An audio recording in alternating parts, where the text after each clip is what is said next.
writers, you're listening to the Kobo Writing Life podcast, where we bring you insights and inspiration for growing your self-publishing business, coming to you from Kobo's headquarters in Toronto. Hello, and welcome to the Kobo Writing Life podcast. Hey there, I'm Chrissy. And I'm Stephanie. And in today's episode, we're sitting down with a Kobo employee. Her name is Wendy Reid, and she's a senior QA analyst here at Kobo. And we sit down and talk about accessibility in EPUBs. And if you're wondering what exactly is accessibility in EPUBs means making it easier for anyone who, for example, can't hold up a book, can't read, small fonts, what other things, can't hear. Yep. Making it easier for them to actually sit down and hear a story, basically. Yeah, and enjoy the words that you all are putting out into the world. So accessibility is a hugely important focus here at Kobo, and it's a really wonderful aspect of creating digital products. It really has opened up books to all kinds of people who were not able to read what typically lands on bookshelves.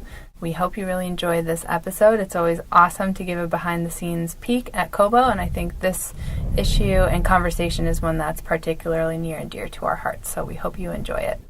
Thank you, Wendy, for joining us. Happy to be here. And so today we're talking about accessibility in EPUBs, but before we start, can you tell our listeners a bit about you? Of course. I am a senior quality analyst on the Architecture and Technology Services team. I did not know that was your full title. That is my full title. My focus is on interpreting customer data, following up on customer feedback, routing that information back to the teams to inform their quality decisions. So I mostly work with iOS, Android, and e-reader. And on top of that, I also do standards work with the World Wide Web Consortium as a chair of the Publishing Working Group. All right. So you sound busy. Yeah, just a little. Can you tell our listeners the most fascinating thing you found about a customer that you've, the data you've looked at? A lot of the data I find is, pretty interesting. I think the way customers communicate is the most interesting because very rarely you'll find that a customer explicitly says, exactly what they want. Mm-hmm. You kind of have to, read between the lines to find out what features that they're really looking for. Okay.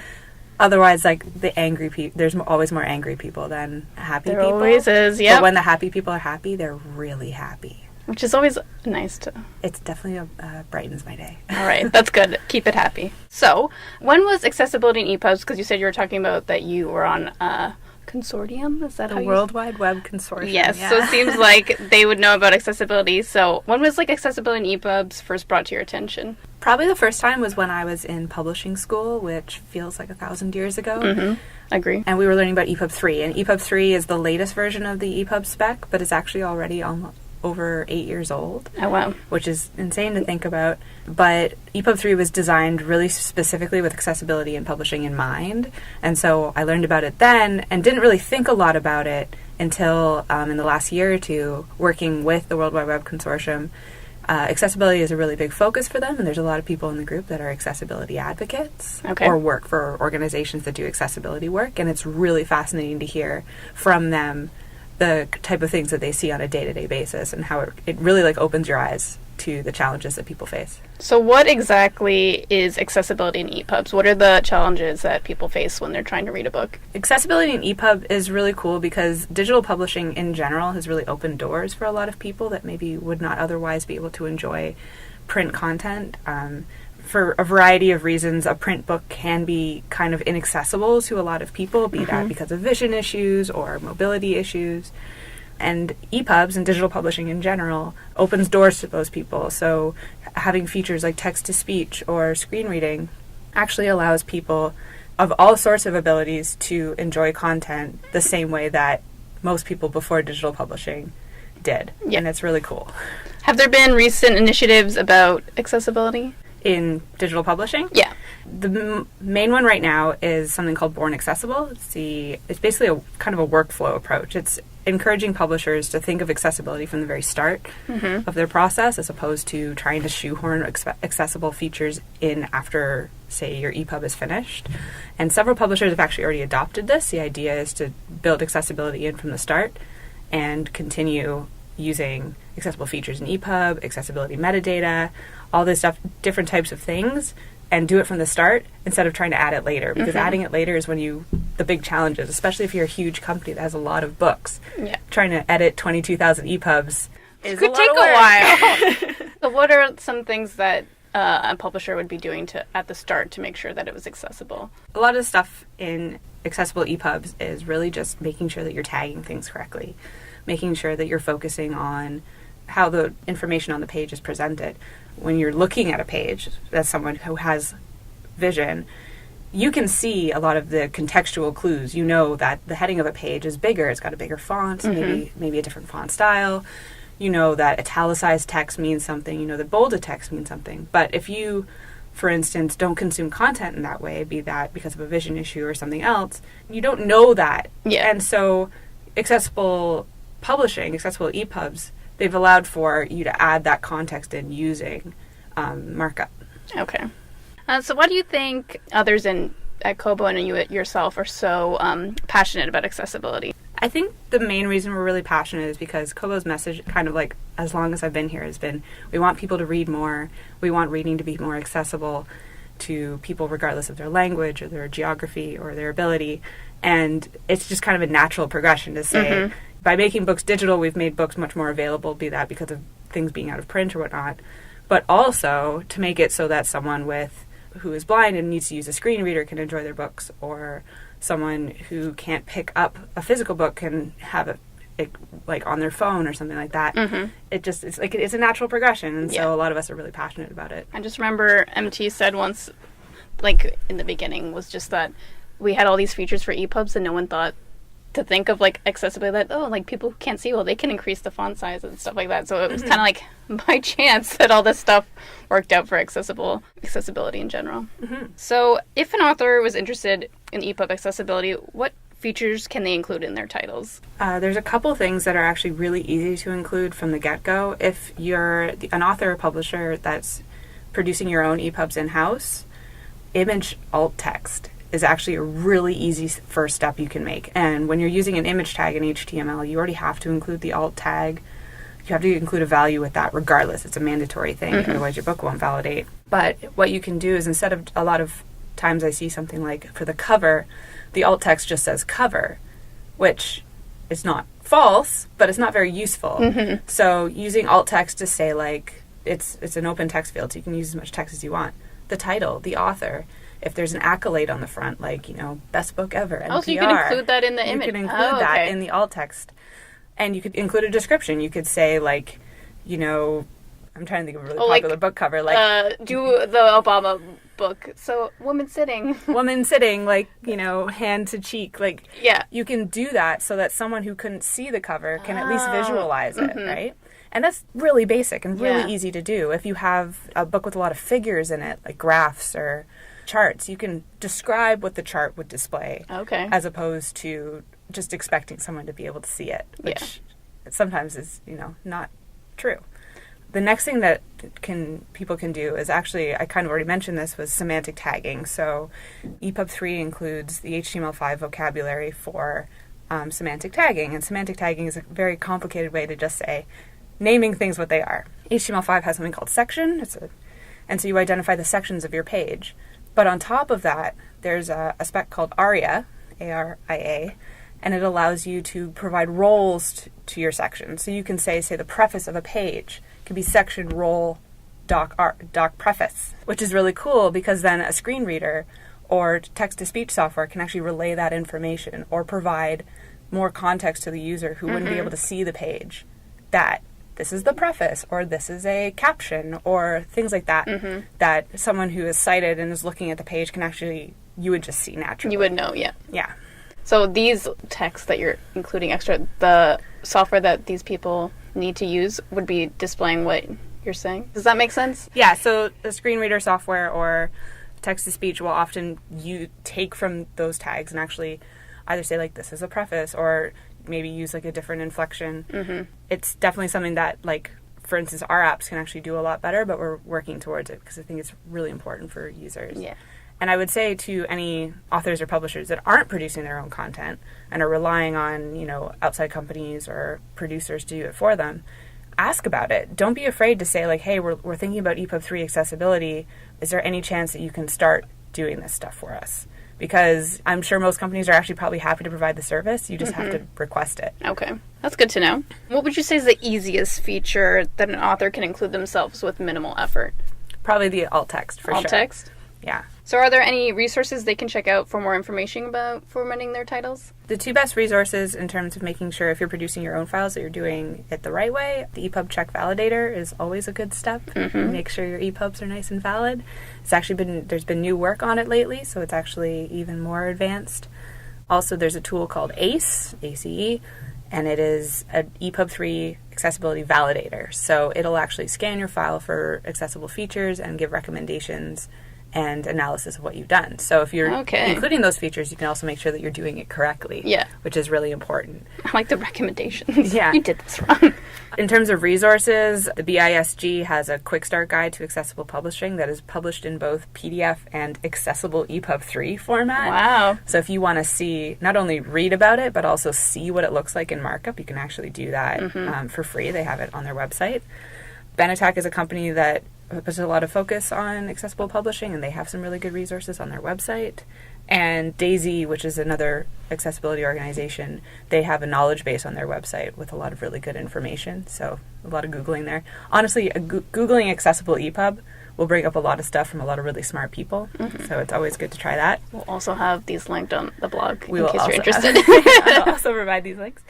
And if you're really stuck and you're trying to do something and you're doing it yourself, I highly recommend the eProduction hashtag on Twitter. We've talked about this hashtag before. It is the best hashtag on publishing Twitter. Wow. There are always people around who are willing to answer your questions. So what's the tag again? eProduction. eProduction? Okay. Yeah. We'll also have that. Maybe we'll tag it in our tweet for this in case you're interested. You can see a thread. Yeah. So do you have an example of a time when ebooks and accessibility had empowered reading for someone? Every once in a while, I get feedback emails from customers saying things like, oh, my mother hasn't read a book in a really long time, but now that she can up the text size, that's really helpful to her. So I get a lot of stories like that. We still get stories. This always gets me is we still get stories about people who are still having difficulties with our product or EPUB, digital publishing in general. My most recent story is actually one of our beta testers had suffered a stroke and was unable to hold her e-reader properly because there was some weakness on that side. And it made me really think about what, especially because she had mentioned there's, you know, being able to hold the e-reader, but also like a tremor in her hand made it really hard to page. Oh, yeah. And it was thinking about like, well, how do we make that better? How do we interpret things like that? Because we want people to use our devices and apps are the same way. How do we make that work? So there's definitely a lot more to be done for us. Yeah. And it's really good to receive feedback like that because for every like good story, there's something we can be doing better. Is there anything you thought of that you're like, this can help someone? The format actually, because this beta tester gave us the news a couple of years ago, the format, when it came out, my first thought was, oh, this is perfect for someone who is unsure about pressing the page. Yeah. Because sometimes if you know, with a tremor, you can double tap the page. I do this, you know, all the time. in bed at night. Yeah. Like, you double tap, you get 2 pages ahead, and you're like, oh, I gotta go back. But say with Forma, with the physical buttons, you press once, and like even if I've dropped the e-reader halfway through like a page press. Or it's fallen on your face. Are there like groups or resources an author can join if they're interested in learning more? In terms of groups, probably I mentioned eProduction already, but that Twitter community, the publishing Twitter community, is actually really good, especially if you just want to keep up with latest developments, or the Ally hashtag is also really good. Ally? Yeah. So that kind of stuff comes up a lot on Twitter. Publishing people really like Twitter, I find. In terms of groups, if you want to get involved as in getting into standards, getting into testing, I highly recommend looking into what the W3C is doing. What does that stand for?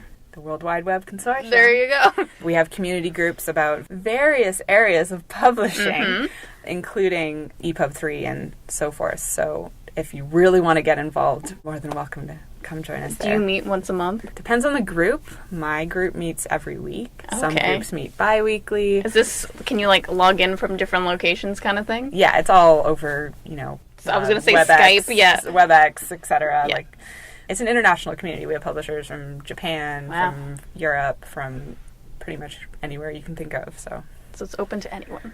it depends on the group you want to join, but Yeah. the community level is pretty open. All right, great. So audiobooks were recently added to our catalog at Kobo, and so you played an integral role in the launch of audiobooks on Kobo. So you're doing a talk at Tech Forum, which is like a publishing, what would you call it? Publishing technology and marketing? Kind of, what is it, conference that we have in Toronto. And one of the talks you're doing is actually about audiobooks, and I don't want to get this wrong.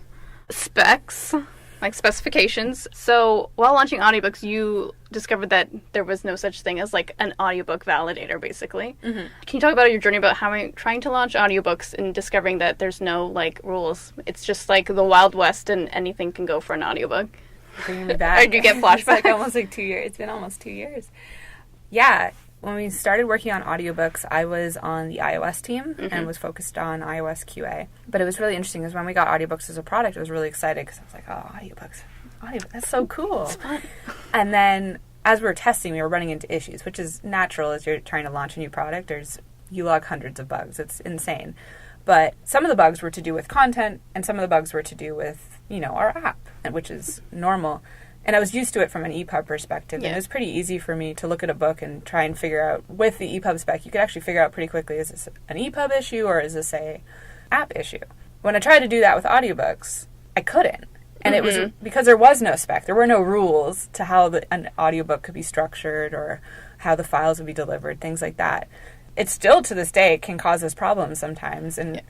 And the thing that fascinated me the most is that audiobooks is as mature an industry as ebooks in many ways. Audiobooks have been around probably the same since amount the of time. cassette, CD tapes, CDs, tapes. Like, audiobooks have been around for a really long time, but they just haven't gotten the same attention in the digital space until very, very recently. Especially, I think I cite this in something I wrote a while ago. The rise of audiobooks is kind of directly associated probably with the rise of like better data, more storage on phones, and people wanting access to their media at all times. Yeah. Which it wasn't true maybe when you were carrying around a stack of CDs. I don't know if people would listen to those with their CD player. I actually worked a job for a while when I was a student where all the ladies I worked with was data entry, so super boring. And all the ladies I worked with actually listened to audiobooks. That makes sense, yeah. And so they would, from their like desk drawers, they would pull out those stacks of CDs and just pop it in the computer, put the headphones in, and go about their merry day. But I was just like, you can't carry that around in your backpack. Like, you can't be like on the subway with your like Walkman. Trying to switch out your CDs, yeah. Yeah. So I think audiobooks have kind of gotten a revival thanks to, your 128 gig iPhone and that's very true. And, unlimited data plan. Yeah. But yeah, so discovering that there was no spec was crazy because it was like, well, how do we interpret what is a good file versus what is a bad file? Or how do we handle the various types of files we will get? Because we don't actually know what any one audiobook is going to look like versus another. True. And so we had a lot of issues. It's really interesting because it's a Wild West. Every company kind of has their own way of doing things. So, which isn't a good situation for publishers either when you think about it, because they have to, okay, well, Kobo wants it this way and Google wants it this way and Audible will take it this way. Yeah. They're fine doing it, and I think a lot of the burden tends to fall on the like distributors or retailers in this case. But it's not a good system. Yeah. With the publishing working group, as we were working on some of our stuff, it was identified pretty quickly that we're like, audiobooks is like a space where we can make a really big difference. Let's do it. And that's what we've been doing for the last 6 months. What have you been doing? Anything you can talk about? It's all public information. I'm just like, give me the secrets. So in the last couple of months, we've been trying to identify where audiobooks differ from what we've been doing with. So the W3C publishing working group is working on web publication, so it's a spec for publishing on the web. Okay. Audiobooks, we figured, would be an interesting offshoot of that, not only to have web audiobooks, which is not really something we have right now, but also just to provide something for the industry. So what we were working on the last couple of months has really been identifying what's different about an audiobook versus an ebook. One of the big things is like knowing about narrators, knowing about duration of files. So, and like a table of contents audio-wise is a little bit different from a table of contents in an ebook, because you need to know the timestamps. The timestamps are super important, and having those in an accurate format. And I actually spent several hours just talking about which format we would want time in because there's different standards for different communicating time in different ways. Yeah. So we had discussions about that. It's been a lot of kind of refining how we would like take the data and communicate it. And now the latest discussion we've been having is actually about packaging. How do we bundle a file together into a single file for movement between publisher to distributor? I mean, that would be the dream, right? So are all publishers, like, I know what we do, but like every chapter is one file that has to get sent to a retailer? Is that how Yeah. So everywhere they have to do it that way? And in some cases, one file is not necessarily one chapter. Yeah. Ugh, unabridged. Unabridged. Or abridged. Or is that unabridged? But even in an unabridged book, say there's 20 hours of audio, we can get, and there's 50 chapters in the book. We don't always get 50 audio files. We might get 10 audio files that are 2 hours long each. That's kind of stretching it. It's usually about the length of the CD, which is like 100 minutes or something like that. Okay. But that each of those files could contain multiple chapters. Yeah. And some of those chapters could cross the boundaries of the file. So the first 5 minutes of chapter 6 are the last 5 minutes of file 5, and then the next 15 minutes are on file 6. It actually causes a lot of issues, and it's not something we can really fix in the spec, but it is something we can advise against. Yeah. But we also can give a structure so that you can see where all your files are and in what reading order, and then package them all together so they're in one tidy little... A nice, cute MP3. Well, it would... We're joking about the name right now. We can't really think of one. The running name is AudioPub. I mean... It's a bit long, but we're still figuring it out. But you could send someone an AudioPub file, and they can open it on their app. I'm like shocked that doesn't exist. I was shocked too. I guess we just need more time. Yep. Well, give us a couple months, and hopefully we'll have something. We'll have something. So how do you consider what a customer or like a reader needs and wants? Then how do you decide what you think also deserves that attention? Like, how do you just figure what would be an issue, or like how an author could look at their file and be like, oh, this is not accessible to everyone. These are the things I could change. How do you like look at something from an outside perspective to see? So what we do when we talk about specs is we often look at use cases before we think about how do you tackle the use case. It's like a use case could be something like Wendy wants to listen to her book while walking to work. Well, what does that mean? Well, it means that you have to have a file that is consumable on a device, and it needs to be downloadable, and it needs to be, saved to the device. And so by identifying what people would want to do, you can then identify what your spec might need to cover in order to provide that service. Okay. The other thing, too, is actually really interesting, is kind of trying to identify what's in the spec and what is a best practice, because this happens in EPUB too, where you want to tell people how to structure their files, but that's not your place as a spec writer. You might really want them to use accessibility, but all we can do is make it possibility. We can't say you must include ARIA roles on all of your section tags. Like, we wish that would be really great, but that's not something we can do. That's a best practice. Okay. So trying to what is toe the line. I can't even speak. Best practice. A best practice is like, if you do this, you're making really, really good files. So like in audio books, it would be like every chapter is its own audio file. That's a really good practice. And a couple of publishers or distributors do actually request that. But not everyone does it. Yeah. But it's a really good practice to do. But it's not something a spec can say, like, every file must be this, because that doesn't fit every use case, and that really is, like, outside of the realm of, like, what a spec should cover. Yeah. Sounds good. So where do you see accessibility in EPUBs and even audiobooks in the future? Because who knows what's going to happen? It's a really interesting thing to think about, because a couple of big publishers are really getting into the Born Accessible movement. So I'm hoping that just more and more and more publishers start adopting that practice as their default for all of their new content. I hope backlist stuff gets made accessible. I hope more publishers move to EPUB 3. We still have a big problem in the industry where we're still receiving more EPUB 2 files than we are EPUB 3. EPUB 2 is not accessible. EPUB 3 is. Stop making EPUB 2s, start making EPUB 3s. It's not that scary. What's the major difference between an EPUB 2 and an EPUB 3? The major difference is a lot of updates, applying, it's not pure HTML5 or CSS3, but taking some of those ideas and so modernizing alongside the internet. We're not 100% web friendly, but we're closer than EPUB 2 is. Okay. kind of simplifying some of the things around navigation and Okay. fixed layout is actually a really big part of EPUB 3. It was a fake spec in EPUB 2. It was made up by Apple, and then a bunch of other people, including us, adopted it. Oh, okay. But in EPUB 3, they actually said, okay, this is how you make a fixed layout EPUB. Okay. And set out, like, how to do it, which is really important for comics publishers and things Yep. like that. EPUB 3 had media overlays, so timed text and audio read-along books. Yep. So there's a lot of features, and accessibility was probably one of the biggest drivers for EPUB 3 is just to have that accessibility layer on top.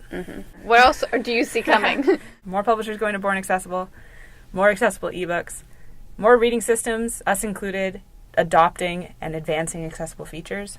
Part of this is going to be driven hopefully by just like straight, like, this is the right thing to do. Why would we alienate potential customers by not offering this? But the other part of it is that there is legislation in several jurisdictions that actually we're coming up to you've got to be this level of compliant as a company. That's good. Like the Accessibility for Ontarians with Disabilities Act. There's AODA. It's much more like palatable. I think there's like Canada-wide legislation. There's European legislation. Like eventually, it's going to be something everyone has to do. But why wait for that? We should just do it because it's the right thing to do. I mean, yeah, and like an author's saying, like, everyone should have the chance to read your book, and like if you can help make that possible, why not? I think people don't think that it's a huge market. Like we've been doing some market research to trying to drive some of our initiatives here, and it's amazing. I saw something like in the figure of $250 billion. What? Which is a lot of money. It's a multi-billion dollar Sorry. industry. Uh-oh. Yeah, 200. The figures that I was able to see, and this was just on like English-speaking geos, so it was Canada, the U.S., and the U.K., and it was $250 billion. Like in the UK, they refer to it as the purple pound. Okay. So it's the spending power of persons with disabilities and their friends and family. Okay. Which is that's a lot of money, and that's just disposable income. So that's money they could be spending on movies or TV shows or clothes or whatever. Wow. Which is really cool. And so I think when some people kind of discount that market and don't think of it as like a viable one, but it totally is. It's very, very big, and we just need to. It sucks to have to like kind of get into the dollars of it when it's really kind of a moral imperative to just do the right thing. Make whatever you're doing, be that your content, your audio, your buildings, Accessible, friendly to everybody. So I mean, it helps to have the dollar sign sometimes. I think it does. Just to see like people are actually seeing that people are making a difference and like using their hard-earned money to help that. So is there anything that we missed? I think use cases, real-world examples. I think you had some. Something I actually learned quite recently is some people kind of ask, well, like, what's the point of accessibility? Like, is it just for this like market? Or one thing to think about is that accessibility ends up kind of helping everyone. So a popular real-world example, and this I think was from something Microsoft worked on, was when you think about a building, when you think about, say, the wheelchair ramps. You get stairs, you get wheelchair ramps. Wheelchair ramps are great for people who are in a wheelchair or using an assistive mobility device. But they're also really good if you're pushing a stroller. Yeah. Like, instead of having to, like, heave it up a flight of stairs. Sliding electric doors, you walk up and it just opens. Great if you maybe have some sort of mobility issue that you can't pull or push. But also really good if you have an armful of groceries. Or you broke your leg. Or you broke your leg. Or you broke your arm. Or, some accessibility stuff affects everyone in their everyday lives. Maybe not You personally. You personally at that time, because things can happen. Like, you get laser eye surgery and you have to wear the funny goggles for a couple days and you can't see like 3 feet past your face. Like, there's all sorts of things that can happen to us at any time. So thinking about these things, making the world more like equitable for everyone, just makes everyone's lives better. And that's true in the digital space as well. Okay. So then we have a fun question. What have you been loving lately? I know we're all probably book readers here. If there's a book or a TV show that you think people need to know more about this. It's funny, we talked about Michelle Obama's book because I just finished reading that. I'm reading it. I'm almost at the end. So good. It's so good. Yeah, I think I finished it in a weekend because I was just so hooked. highly recommend that if you haven't read it yet. I also recommend the audiobook because she reads it herself. I haven't listened to the audiobook yet. Really good. Someone gave me a physical copy of the book for Christmas, so I had to. Good Christmas gift. It's a good Christmas gift. I'm actually, I think, about halfway through S.E. Dudion's Washington Black. Oh, okay. Very good. Highly recommend it. Did that win? It won the Giller this year, Okay. or last year, I guess. It's 2019. It's 2019 now. Highly recommend that. And I binge watch every episode of The Fix on Netflix. What's that about? It's Jimmy Carr. It's like a British-style panel show. Okay. Jimmy Carr is the host. He has Catherine Ryan and D.L. Hewley as his regulars, and then there's other comedians. It's comedians. Okay. And they're attempting to solve the world's most important and pressing problems, but obviously through comedic hijinks. So, all right. It's very funny, very bingeable, and just a nice thing to watch. It's just makes you happy. Just makes me happy. That's what you need. So where can listeners find you online? Any hashtags eProduction? Hashtag eProduction. People should check out. Ally. I am on Twitter. I'm just getting back into it again after not being on it forever. You can find me at... I had to be very careful with my Twitter handle because I have twins on Twitter. I did not realize this. Oh. Until other people tried to look me up. But it's at Wendy_A_Reid. Okay. If you use periods, I have a twin. Watch out. Someone tried to steal your identity. Apparently she's a housewife. Oh, okay. I'm not sure from where. A real housewife? I like wish. a No, Bravo TV show? She's I don't think she has a profile picture, but... Well, I should reach out to her and be like, we need to work on our social media identity together. We gotta be one. People are gonna be asking her for EPUB questions. I actually think there's another version of me that's an author. Okay. But without the middle initial. So. All right. So, any questions, hit you up on your Twitter. Yeah. Or my alter egos. They might not answer as effectively. They may not know, but they might give it a shot. Mm-hmm. All right. So, thank you so much for coming on the podcast today, Wendy. Thank you for having me and letting me rant on about accessibility. No problem. Thanks. So we hope you enjoyed our episode with Wendy, and links about all the Twitter hashtags and the resources that she mentioned will be on our blog, so make sure to check that out. And if you have any stories or experience with making your books accessible or tips for other authors, please share them in the comments of the blog post. We'd love to hear your stories on this really important topic. Thanks as always for listening, and we will see you. Well, you will hear us next time. Hear us next time. On the Kobo Writing Life podcast. Goodbye.